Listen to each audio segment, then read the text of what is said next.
Hello, everyone. This is obviously a politics video, so you can leave your downvote and your nasty comment down below. It really helps support the channel. Thank you. I've moved most of this stuff over to the side channel for the couple of dozen of you watching that. But this time, if you think a major war in the Middle East is not going to affect the spirits market and your life, you're delusional. So let's talk about it. Let's talk about what is happening, about what the effect is going to be, where you are. Well, I'm going to assume that you're watching from the U.S., but of course I have an international audience, and some of this is still going to be relevant. I'm shooting this a little bit off the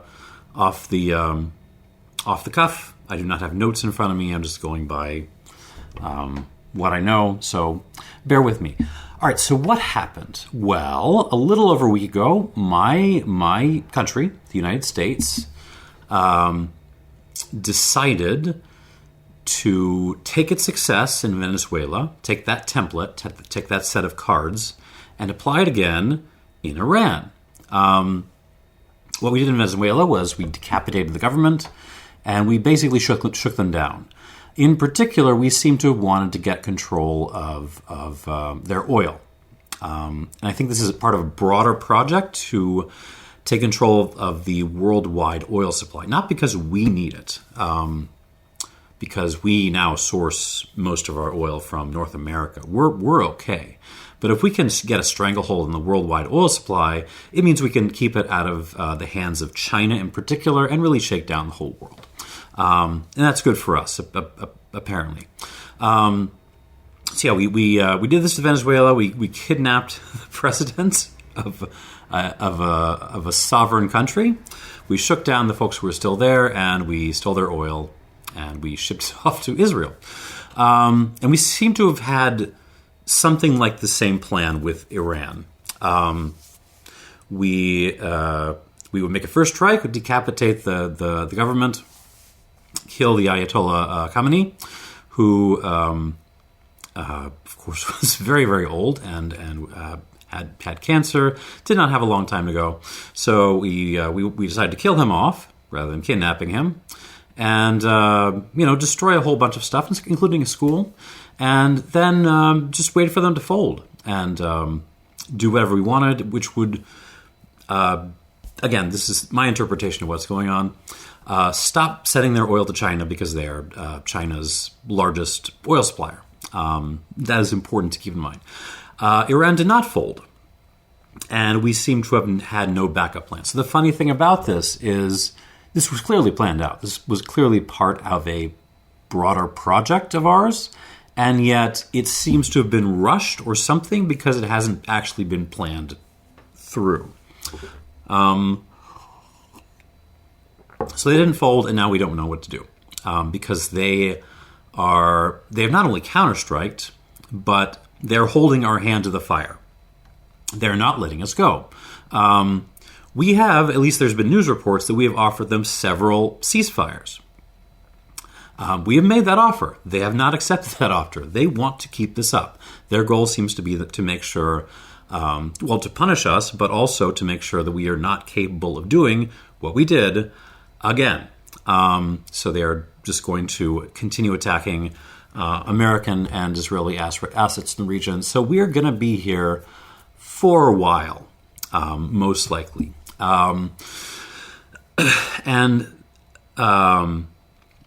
It is not looking good. The last time Iran lost a war of defense was in 1941, 85 years ago. They lost to the British Empire allied, working together with the Soviet Union, both at the height of their powers, while Iran was still flying biplanes and using bolt-action rifles.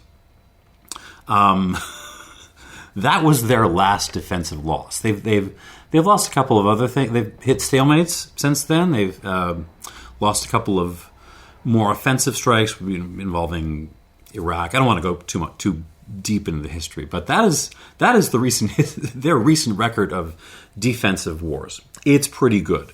Our recent record of offensive wars is not so good. Iran seems to have learned the lessons of contemporary warfare over the last 10 years, Ukraine and so on, much better than we have. They don't have the resources that we do, but they seem to realize what the drift of warfare has been. So they have, modernized their military to the extent that they have the budget for that.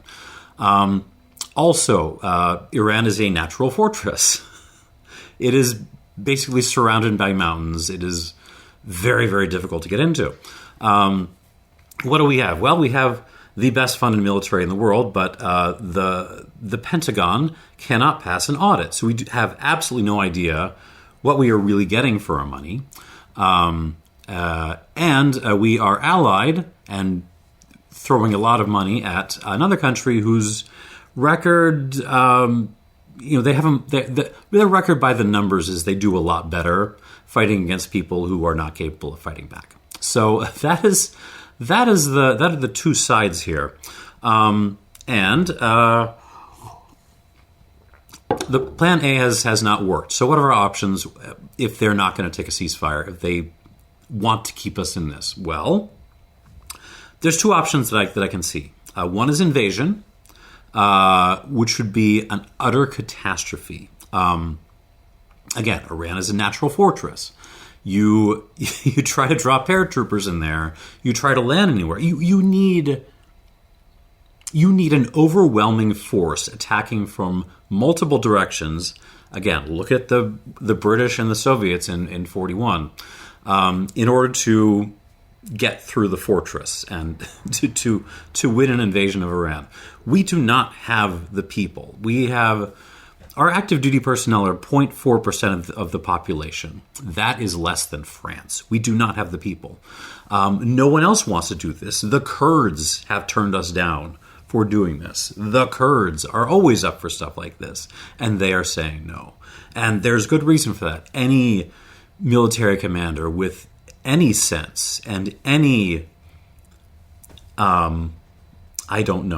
regard for the lives of the people who are working under them would absolutely say no to this. Which doesn't mean we won't do it in some fashion, but like that is a disaster waiting to happen. And so the other possibility is we just war crimes our way out of this. We just we attack soft targets in Iran. We hit civilians. We hit civilian infrastructure. We hit food supplies. We hit water supplies, power. We poison cities, and we make such a humanitarian catastrophe that the state collapses, and that I suppose would count as a win. Those are our ways out of here. Again, assuming we can't simply convince Iran that we are not going to do the thing. We are not going to do again the thing that we just did. Okay, so that is where things stand right now. How does this affect you? Well, first of all, in the long term, you're going to have to be used to the fact that you are associated with what is becoming increasingly a pariah state in the world. I think Europe will probably still stick by us because the European leadership is complete cowards, but every other region of the world is going to be hedging their bets against us and giving us the side eye from now on for a very long time. Do you want to blame them, honestly? More immediately, what you have to consider is that Iran has closed the Strait of Hormuz. And at least in the short term, I don't think that's against the U.S. and maybe even Israel's goals, because we don't get our oil through there. It is against the population of the world and the population of our countries. It is against their goals because it is going to shoot the price of oil supplies in general as a starting point into the stratosphere. Because 20% of the world's oil extraction goes through the Strait of Hormuz. Again, it's not the stuff that we tend to use here in the U.S. But it's a lot of the world, and cutting that off with the combination of contracts and futures and contract liquidity and stuff, there's very little unbought oil sitting on the market, and those prices are going to rocket up. And expect. And you were already seeing gas prices going to the roof. So the low of crude oil per barrel, Brent oil, I was looking at the 30-day low was $61-ish per barrel. Last night I was looking at it was pushing 120. It wasn't 115, 120. We have since creeped back down to the mid 90s last I've checked, but do expect it to start pushing those ceilings.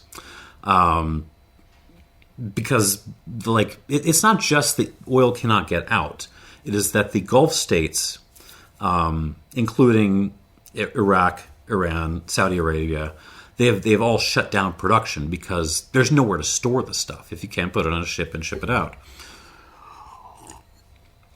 So yeah, oil-related product prices are going to go through the roof. And here's the thing I really, really want you to understand.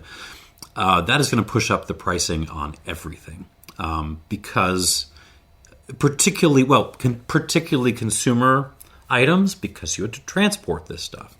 So if you are buying a bottle of Wray & Nephew Overproof, for example, that bottle has to be produced in Jamaica and then shipped up to a port in the United States, and from there trucked over to a warehouse or a couple of warehouses in a row, and then eventually shipped over to a retail store where you can buy it. Every step in that process is now more expensive because oil prices are up. And that is going to lead to higher prices in the stores. So it's inflation, and it's bad inflation because it's not what we saw with the tariffs. With the tariffs, in retrospect, and by the way, Tom was right about the tariffs. He was wrong that Trump wouldn't just slap back on new tariffs after the Supreme Court knocked down the old ones, but in the process of making a lot of people very rich. But he was right that that's where things are going. So the tariffs, companies seem to have eaten most of the cost because I'm guessing because they were aware that they were legal and that money was coming back. With oil prices going up, transportation costs going up, there's no eating that in the same way. That has to be passed on because that is a price you have to pay that second, and it's not going to come back in the same way. So, prices on everything are going to go up, and including in retail stores. And this is happening. This is hitting, another wind from a different direction, which is that stores are not selling enough stuff. They're not getting enough money in because regular consumers don't have money to spend. Employment numbers are a disaster right now. There is the average. I shouldn't say the average. The normal American consumer, if you cut off the top 10% or so, is in a worse position than they've ever been in. Necessities are more expensive. It is more expensive to be alive in the United States right now than it has ever been, and it's harder to get a job, and it is harder to get food, and the price. And retail has been suffering. The economy is stagnating, and coming and to hit that is a wave of new inflation from the increase in oil costs. So what you're going to get is full-blown stagflation. The combination of aggressive inflation, increase of pricing, with economic stagnation. Those things generally don't go together. And when they do go together, it is a very, very bad thing because the tools that you would use to fight one or the other can be used to make the situation worse. And to make everything even better, Jerome Powell is stepping down as Fed chair in a couple of weeks to be replaced by Warsh. And Warsh is He's not just corrupt, he seems to be basically incompetent. And that's bad because the Fed is the way that we have been trying to deal with economic crises for, well, not entirely, but we've leaned pretty hard on the Fed to deal with economic crises, which is not what it really should be doing. Like it deals with monetary policy, and a lot of this stuff is fiscal policy. It should be a matter for Congress to deal with, but because Congress is bought and useless, that hasn't been happening. We've been leaning on the Fed, but now we've got a character in there who I would find entirely untrustworthy to do the job. So that's going to happen, so yeah, things are going to get very, very bad. Short of a miracle, things are going to get very, very, very bad. What does that mean for you? It means if you have money to spend and there's been bottles you've been looking at, and by the way, this is obviously not the most important thing in the world, right? What I'm talking about right now, yes. But still, it's my job, right? If there are bottles you've been looking at and you want them, now is the time, because consumer products in general, this is as cheap as they're going to be for probably a long, long, long, long time. And beyond, spirits, bottles, consumer discretionary products, basic necessities. I don't want to be the person to say go start panicking and stocking up, but things are going to get more expensive. Do be aware of that. So do what you need to do to protect yourself as necessary. What can you do beyond that? Beyond kind of protecting yourself? Annoy your Congress people. Go write them letters. Leave them angry voicemails telling them you don't want this to happen. Tell them to do what they need to do to get us the hell out of this war. And beyond that, there is something else you can do, because we are right in the middle of primary season. The primaries already happened in North Carolina and in Texas. I think one other two, maybe one of the southern states. So those are over and done with, but there's more coming up. Illinois is about a week. I think Mississippi is tomorrow. And you need to go vote in the primaries. And I will tell you why. Because if you wait if we all kind of collectively wait until November to get angry with Trump and the Republicans and the current administration and what they're doing, because it's a total disaster for us, not to mention for other people around the world. And you just go in and you put the check next to the person with the D. In all likelihood, when the Democrats sweep back into power, they will just keep doing the same shit. They will just carry on with the war, because that's what they've been paid to do. Do not even assume that just because people have made disagreeable noises about the Iran war, they're actually going to do about it when they reach power. Obama taught me that lesson. So what we need is a set of politicians, a set of legislators who are not bought.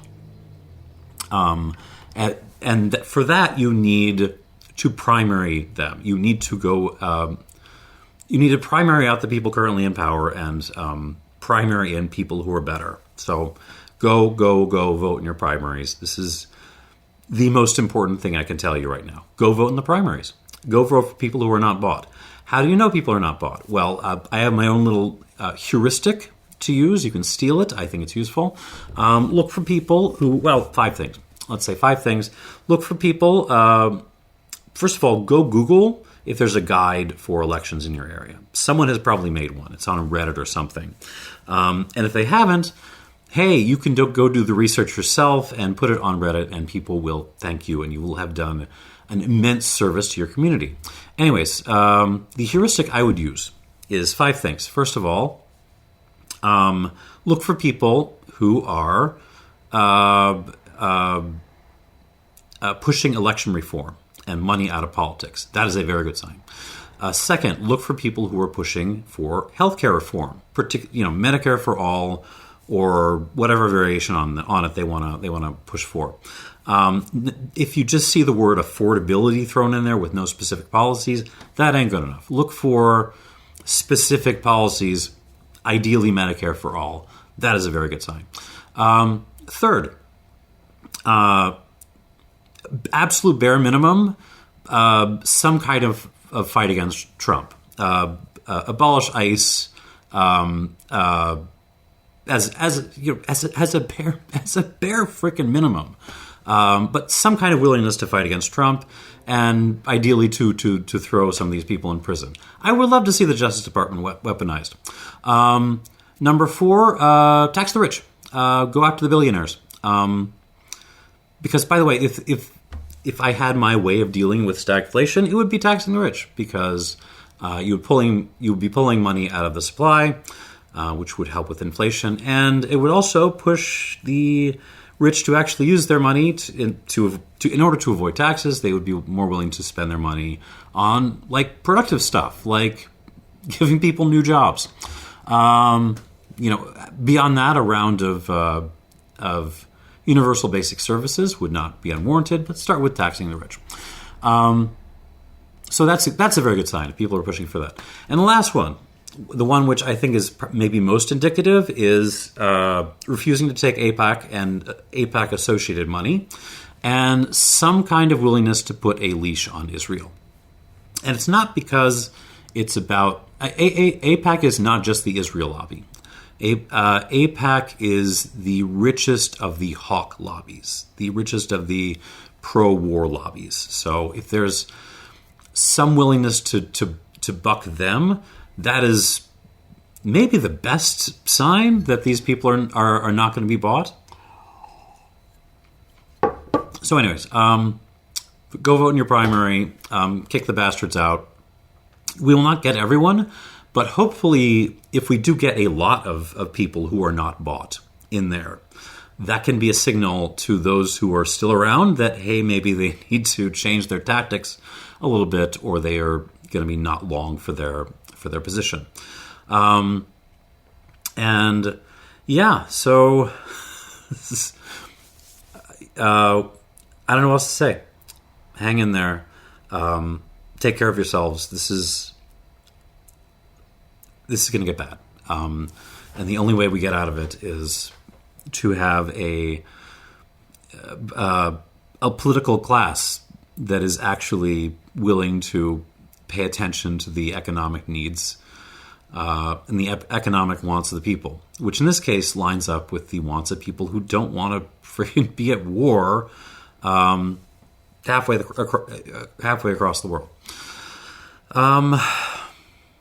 Go buy a nice bottle, I would say. It may be your last chance for a while. I wish I could be more rosy about all this. That's what I got. That's where we are. Thanks for watching, and cheers.